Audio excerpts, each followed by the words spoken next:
After spending over 8 hours hiking back from Grizzly Lake on September 6th, I headed a bit further up the Dempster Highway looking for a spot to camp for the night.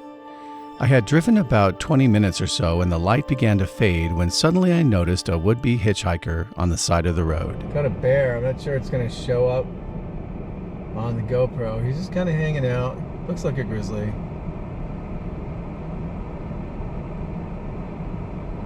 Just checking out the road, watching for traffic. Good to know that these guys are out here though. Is he going back in the woods? Back in the woods. No, he's hanging. He's probably looking for food.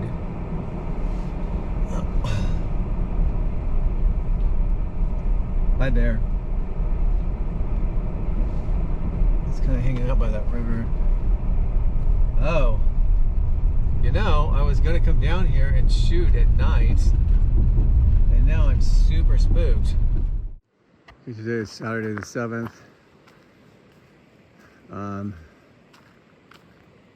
Didn't get a ton of sleep overnight, so I've been sleeping while the clouds are kind of breaking up a little bit.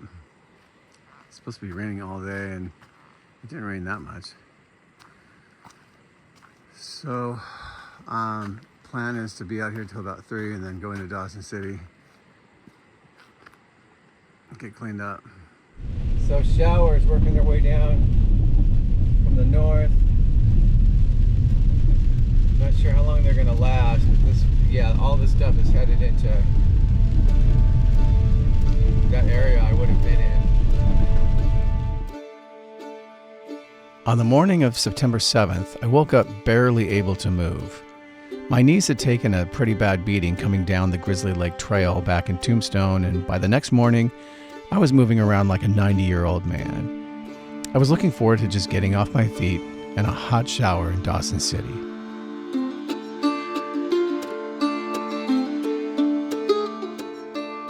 Dawson City is located pretty much in the middle of nowhere, right off of Highway 2, which is also known as the Klondike Highway.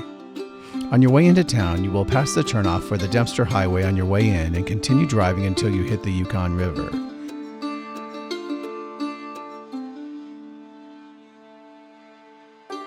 The city was founded in 1897 and gained worldwide attention during the Klondike Gold Rush.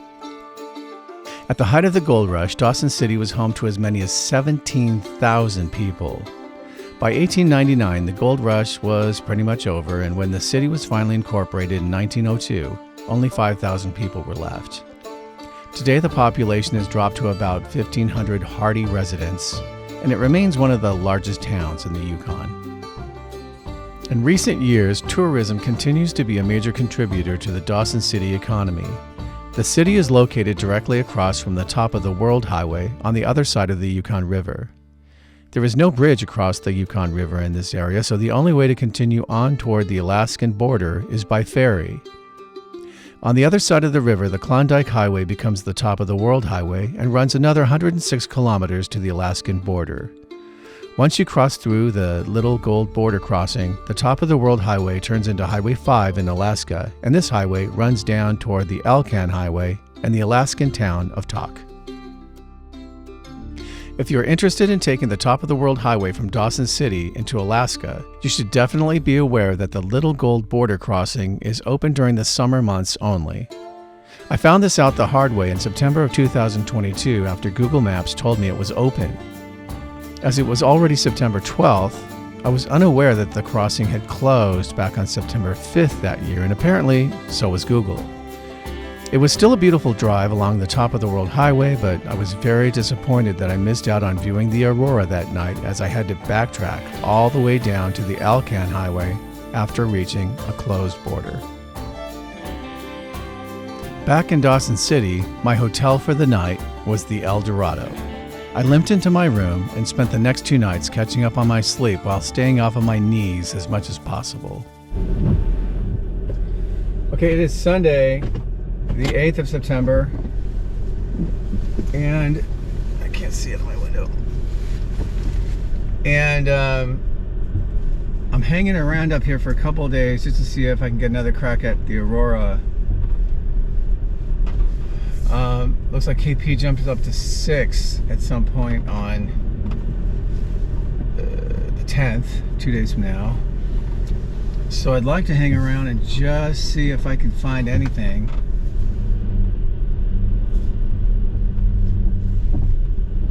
Right there.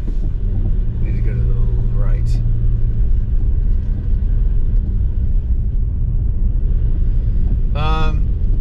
And it looks like I may have missed out on some nice weather this morning, but I just had to get some grading done, and I needed some sleep, and I feel much better today.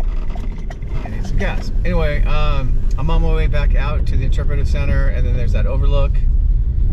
I'm just gonna hang out there for a while and just look at Google Maps and see if I can come up with some sort of direction of where I might get an opening tonight. So these guys thought it was a good idea to take this mobile home or whatever it is and drive it right through this bridge. I think they wedged it in there. I think they should have measured it first. This guy's been looking at the edges for the last 15 minutes and nothing's moving.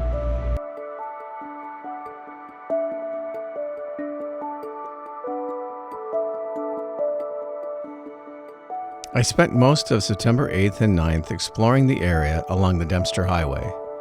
Since arriving back from my backpacking trip in Tombstone, the colors had continued to change, and now autumn was in high gear, especially between the Dempster Junction and the far edge of Tombstone Park.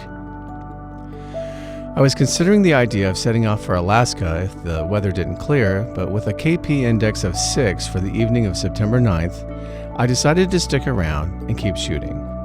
One of my favorite spots was an overlook just above the Tombstone Interpretive Center. From here, you could see into the valley of the area that I would have been backpacking in if the bear spray and the weather had cooperated.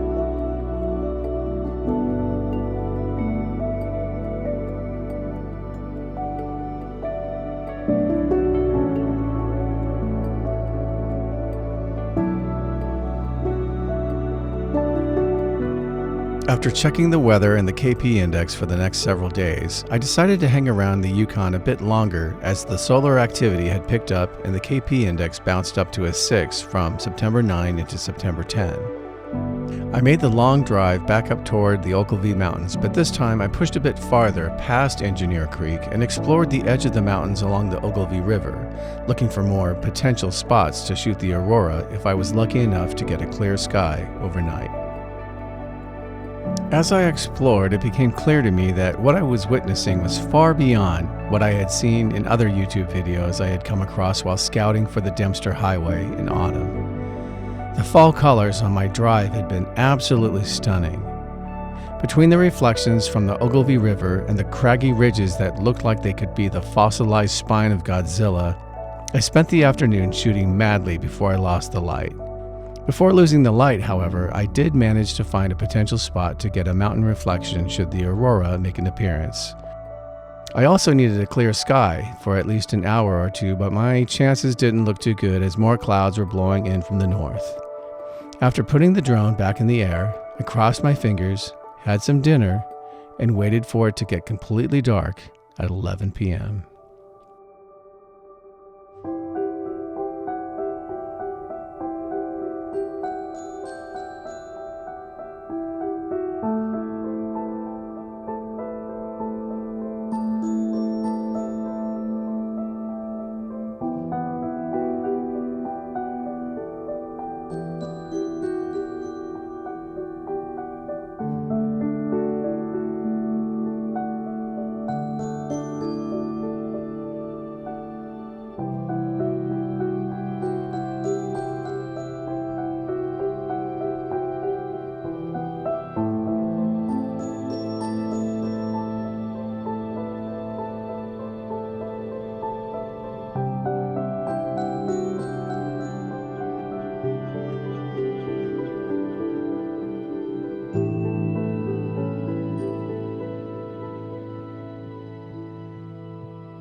almost lost the drone because I couldn't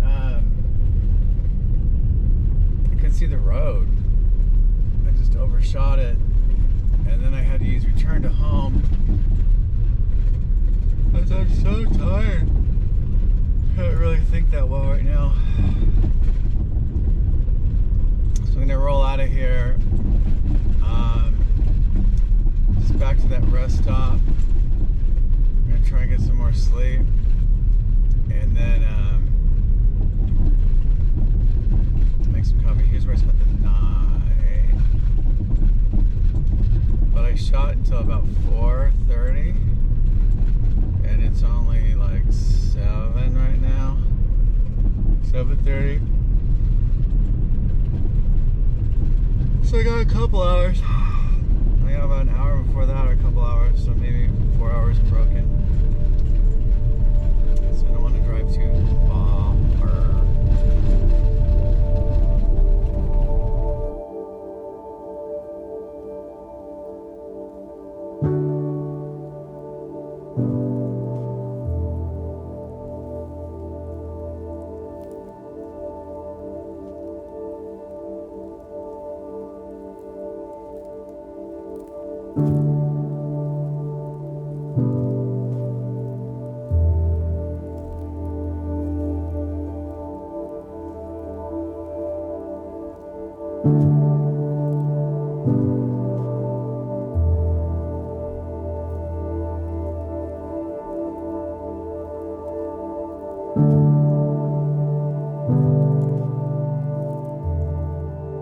After a long night of shooting the Aurora along the Ogilvy River, I took another look at the weather.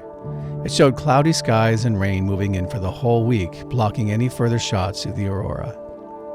I made my way back toward Tombstone to the overlook and noticed that many of the trees were already beginning to look bare and the colors were a bit more muted. It was finally time to leave the Dempster and explore the Yukon to the south and possibly cross over the border into Alaska. This would mean a trip back down to Whitehorse to get on the Yukon Highway since the Little Gold border crossing was now closed for the year. So after all of that, right back where I started, Glen Boyle. This is where the frickin' mobile home took like an hour to get through yesterday. Oh my gosh, made it to gas. 87 kilometers left. Fortunately, this was not the last time I would see the Aurora as it made more appearances over the next few days of shooting. If you would like to see the final 2 episodes of Into the Yukon, please feel free to subscribe and hit that notification bell, as I will hopefully have them out by next week. Thank you so much for watching. Bye for now.